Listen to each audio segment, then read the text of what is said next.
சாப்பாட்டுக்காக கட்சிக்கு வந்தவங்க படிச்சு தஞ்சாவூர்ல படிச்சு எல்லாமே அட்டம்ப்ட் ராவன்புரியில 3 வேளை சோறு இருக்குது கட்சிக்கு வந்தவன்லாம் நம் தலைவரை பார்த்து ஓடு ஓடுங்கிறார்.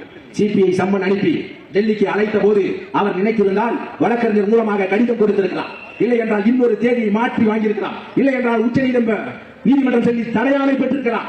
உன்னை போல் நீ கொடுத்த பாலியல் வழக்கிலேயே ராவன்புரியிலிருந்து 1.5 கிலோமீட்டர் வலசராக்கம் காவல் நிலையத்தில் தொண்டர்களை அழைத்துக் கொண்டு போன தலைவர்கள் 2500 கிலோமீட்டருக்கு அந்த ஆண்டுக்கு டெல்லியிலே போய் சந்தித்துக்கு வந்த தலைவர்கள்.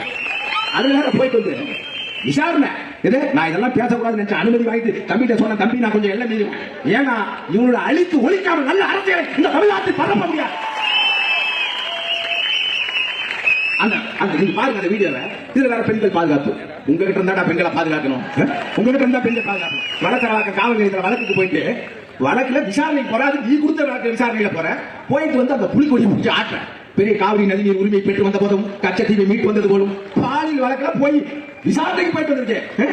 எங்கே புலிக்கொடி வீழ்ந்து விட்டது என்று சிங்கள பௌத்த பேரில் நினைத்ததோ, இதோ என் ராஜராஜன் தூக்கிய புலிக்கொடியை பல்வேறு இளைஞர்கள் தூக்கி பிடித்த அந்த புனிதமான புலிக்கொடியை உன்னுடைய பாலியல் விஷயத்துக்காக தூக்கி பிடிக்கிற நீ இந்த இனத்தை எங்கெல்லாம் கொண்டு போய் அடங்கப்பட எனக்கு தெரியாதா?